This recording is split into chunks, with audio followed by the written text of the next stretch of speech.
அடியேன் ராமானுஜதாசன். அனைவருக்கும் வணக்கம். இன்னைக்கு நம்ம ஆண்டாள் நாச்சியார் திருமொழியில முதல் திருமொழி பார்க்கலாமா? ஆண்டாள் திருப்பாவையில எம்பெருமான உபாயமாக கொண்டு அவனுக்கு செய்யும் தன்னலமற்ற தொண்டே உபயமாக சொன்னாள். இப்படி இருந்தாலே எம்பெருமான் நமக்கு நற்பலனை கொடுப்பான் அப்படின்னு சொல்றா. ஆனா ஆண்டாள் நாச்சியாருக்கு எம்பெருமான் அவளை ஏற்கவில்லை, அவள் ஆசையை நிறைவேற்றவில்லை. எம்பெருமான் மீதிருந்த எண்ணிறந்த காதலும் அவன் தன்னை உடனே கைக்கொள்ளவில்லை என்று கலக்கத்தை அடைந்தாள். திருவயோதியில எம்பெருமான் ஸ்ரீராமரே வணங்கத்தக்க தெய்வம் அப்படின்னு அயோத்திவாசிகள்லாம் அவருக்கு எந்த துன்பமும் வரக்கூடாது அப்படின்னு பரதேவதைகளை வேண்டினர். எம்பெருமானே தன் உயிர் என்றிருந்த ஹனுமான் கூட ராமனின் நன்மைக்காக வாச்சஸ்பதி அப்படிங்கிற தேவதையை வணங்கினார். அதன்படியே இங்கு நம் நாச்சியாரும் காமதேவனை பிரார்த்திக்கிறார். தன்னை எம்பெருமானை அடைவிக்க செய்ய வேண்டும் என்று. அதனால் மன்மதனுக்கு பிடிக்கும் காட்டுப்பூக்களை கொண்டு அவனை மகிழ்விக்கிறாள். இந்த பரதேவதை ஆராதனை அவளுக்கு தகும், ஆனால் நம் போன்ற சஞ்சலமான மனமுடையவருக்கு அது தகாது. அப்பேற்பட்ட ஆண்டாள் ஆழ்வார்களாலேயே பரம பக்தர்களாக இருந்தும் எண்ணிருந்த சோதனைகளை செய்தே அவர்களை கைகொண்டான் அந்த எம்பெருமான். ஆனால் நம்மளோ தடுமாறும் மனம் படைத்தவர்கள், செய்த பாவ கர்மங்களோ எண்ணிருந்தது. இதுல பரதேவதை கிட்ட எம்பெருமான்கிட்ட சேர்த்து விட சொல்லி நம்ம போய் கேட்டோம்னா என்ன ஆகும் தெரியுமா? நாம செய்த பாவம் நம்மளை தடுமாற செஞ்சிடும். எம்பெருமானும் அந்த தடுமாற்றத்தை பயன்படுத்திட்டு அதில் நம்மளை தூண்டி விட்டுடுவான். அதன் பிறகு என்ன, அப்புறம் இன்னும் எத்தனை பிறவி பிறக்க வேண்டுமோ அப்பொழுது எம்பெருமான் பற்றிய எண்ணம் நமக்கு உதிக்குமா உதிக்காதோ அதுவும் தெரியாது. அதனால் ஏன் வம்பு, அவனை அடைய அவனே உபாயம், நாம் அப்படியே இருந்துப்போம். சரியா? ஆண்டாள் காமதேவனிடம் என்னெல்லாம் கேட்குறா அப்படிங்கிறத பார்க்கலாம் வாருங்கள். தை ஒரு திங்களும் தரை விளக்கி தன் மண்டலம் விட்டு மாசி முன்னாள் அயனுன் மணலால் கொண்டு தெரு அணிந்து அழகினுக்கு அலங்கரித்த அனங்கதேவா உய்யவும் ஆங்கலோ என்று சொல்லி உன்னையும் உம்பியையும் தொழுதேன். வெய்யது ஓர் தழல் உமிழ் சக்கரக்கை வெங்கடவர்க்கு என்னை விதிக்கிற்றியே. தை மாதம் முழுவதும் காமதேவன் வரக்கூடிய இடத்தை மெழுகி குளிர்ச்சியாக இருக்கும்படி செய்து கோலம் போட்டு மாசி மாதம் முதல் 15 நாட்கள் அழகியதான நுண்ணிய மணலை கொண்டு காமதேவன் வரக்கூடியதான தெருவை அழகாக அலங்கரித்து, அதாவது ரங்கோலி மாதிரியான கோலமிட்டு, மன்மதனே என் ஆசையை நிறைவேற்றுவாயா, உன்னையும் உன் தம்பியையும் வணங்குகிறேன். கொடுமையான தீப்பொறிகளை சிந்தக்கூடிய உயர்ந்த சக்கரத்தை தன் கைகளிலே ஏந்தி இருக்கும் அந்த திருமலையில் இருப்பவனை என்னை ஆட்படுத்த செய்ய வேண்டும் அப்படின்னு கேட்கிறா.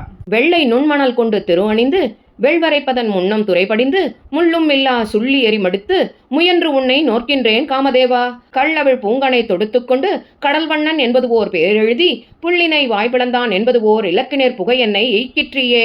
மன்மதனே, வெள்ளை நிறத்தில் நுண்ணியதாயிருக்கும் மணலை கொண்டு நீ வரும் வழியில் கோலமிட்டு விடுவதற்கு முன்பே எழுந்து நதியில் நீராடி முள்ளில்லாத சுள்ளிகளை கொண்டு நெருப்பை போட்டு உன்னை நோக்கி விரதம் இருக்கிறேன். ஏன் தெரியுமா? உன் தேன் ஒழுகும் மலரம்பை கடல் நிறத்தை உடையவனான எம்பெருமானின் இலக்கை நோக்கி நான் அவனை அடையும்படி செலுத்த வேண்டும். மத்த நறுமலர் முறுக்குமலர் கொண்டு முப்போதும் உன் அடி வணங்கி தத்துவம் இலி என்று நெஞ்செறிந்து வாசகத்து அழித்து உன்னை வைத்திடாமே. கொத்தொளர் பூங்கனை தொடுத்துக்கொண்டு கோவிந்தன் என்பது ஓர் பேரெழுதி வித்தகன் வேங்கடவாணன் என்னும் விளக்கினர் புகை என்னை விதிக்கிற்றியே. ஊமத்தம்பூ முறுக்க மலர்களை கொண்டு காலை மதியம் மாலை என்று 3 வேளையும் உன் கால்களில் விழுந்து வணங்கி அதன் பிறகும் என் ஆசை நிறைவேறவில்லை என்றால் இவன் பொய்யான தெய்வம் என்று நான் உன்னை வையாமல், அதாவது திட்டாமல் இருக்க வேண்டுமானால் கொத்தாக மலரும் மலர்களை கொண்டு கோவிந்தன் என்று அதில் எழுதி என்னை அந்த வியப்புமிக்க திருவேங்கடவனிடம் சேரும்படி செலுத்துவாயாக. சுவரில் புராண நின் பெயர் எழுதி சுரவனர் கொடிகளும் துரகங்களும் சுவரி பிணாக்களும் கரும்புவில்லும் காட்டித்தந்தேன் கண்டாய் காமதேவா. அவரை பிராயம் தொடங்கி என்றும் ஆதரித்து எழுந்த என் தடமுலைகள் துவரை பிரானுக்கே சங்கற்பித்து தொழுது வைத்தேன் ஒல்லை விதிக்கிற்றியே. காமதேவா, கண்ணனை நினைத்தால் உன் பெயர் மறந்துவிடும் என்று உன் பெயரையும் சுறாமீன் வரையப்பட்டிருக்கும் கொடிகளையும் குதிரைகளையும் சாமரம் வீசும் பெண்களையும் கரும்பு வில்லையும் உனக்காக எழுதி வைத்தேன். சிறுவயது முதல் விரும்பி கிளர்ச்சியுடன் இருக்கும் ஸ்தனங்களை துவாரகாதீசனை சென்றடைய விரைவாக என்னை அவனை நோக்கு செலுத்துவாயாக. வானிடை வாழும் அவ்வானவர்க்கு மறையவர் வேள்வியில் வகுத்த அவி கானிடை திரிவது ஓர் நரிபுகுந்து கடப்பதும் மோப்பதும் செய்வது ஒப்ப ஊனிடை ஆழிசங்கு உத்தமர்க்கென்று உன்னித்து எழுந்த என் தடமுலைகள் மானிடவர்க்கென்று பேச்சுப்படில் வாழகில்லேன் கண்டாய் மன்மதனே.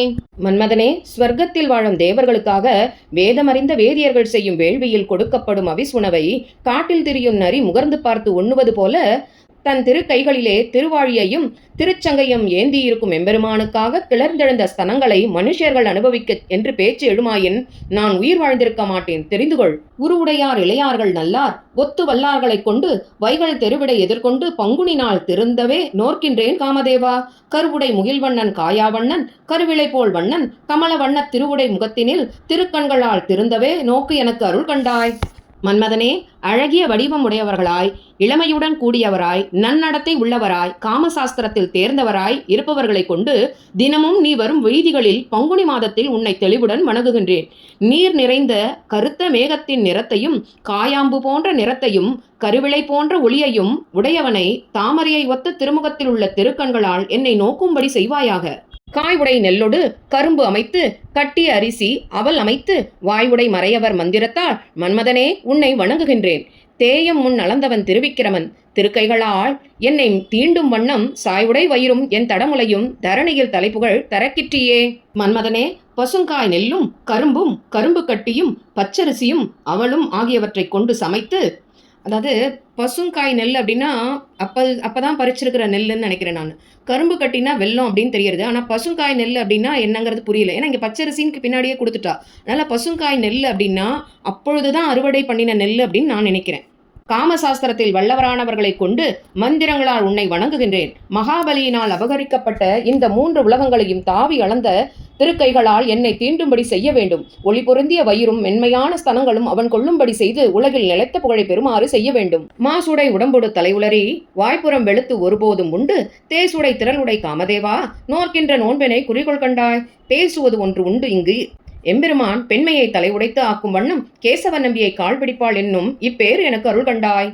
பிறந்தவர்களை கூட்டும் புகழும் மிடுக்கும் வாய்ந்த மன்மதனே, அழுக்கு படிந்த உடம்போடும் விரித்த கூந்தலோடும் வெளுத்த உதடுகளோடும் ஒருவேளையே உண்டும் அந்த எம்பெருமானை காணும் ஆசையால் நான் செய்யும் நோன்பை நீ உன் நினைவில் கொண்டு நான் இப்பொழுது சொல்வதை நீ எனக்கு செய்ய வேண்டும்.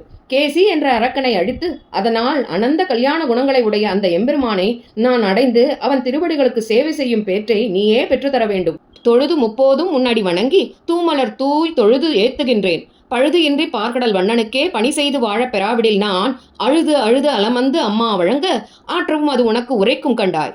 உழுவதோர் எருத்தினை நுகங்கொண்டு பாய்த்து ஊட்டமின்றி துறந்தால் ஒக்குமே. 3 காலமும் உன்னை தலையால் தொழுது வணங்கி உன் திருவடிகளுக்கு தூய மலர்களை சமர்ப்பித்து சேவித்து உன்னை புகழ்ந்து பாடி இருக்கிறேன். உலகை சூழ்ந்திருக்கும் கடல் போன்ற நிறத்தை உடையவனுக்கு பணி செய்யும் பேற்றை நான் பெறாவிட்டால் நான் பலகாலமும் அழுது அழுது தடுமாறி அம்மா என்று அலற்றி திரிவேனே. ஆனால் அதற்கான குறை உன்னையே சேரும். இது எதை போல என்றால் உழுகின்ற எருதிடம் வேலையை பெற்றுக்கொண்டு அதற்கு உணவிடாது அதை அடித்து விரட்டுவது போலாகும். கரும்புவில் மலர்கனை காமவேளை கடலினை பணிந்து அங்கு ஓர் கரி அலற மறுப்பினை ஒசித்து புல்வாய் பிளந்த மணிவண்ணர்க்கு என்னை வகுத்திடு என்று பொறுப்பு அண்ண மாடம் பொழிந்து தோன்றும் புதுவையர்கோன் விட்டுச்சித்தன் கோதை விருப்பு உடை இன்தமிழ் மாலை வல்லார் விண்ணவர் கோன் அடி நன்னுவரே. கரும்பு வில்லும் பூக்களையும் உடைய மன்மதனின் காலடிகளை வணங்கி குவளையா பீட யானையை அழித்தவனும் கொக்கு வடிவில் வந்த பகாசுரனை அழித்தவனும் ஆகிய நீலமணியின் நிறத்தை ஒத்தவனிடம் சென்று சேர்ப்பிக்க பிரார்த்தனை செய்த மாடங்கள் நிறைந்த வில்லிபுத்தூரின் பெரியாழ்வாரின் திருமகளாகிய கோதை பாடிய இந்த 10 பாசுரங்களை பாட வல்லவர்கள் அந்த ஸ்ரீ வைகுந்தநாதனின் திருவடியை சென்று சேர்வர்.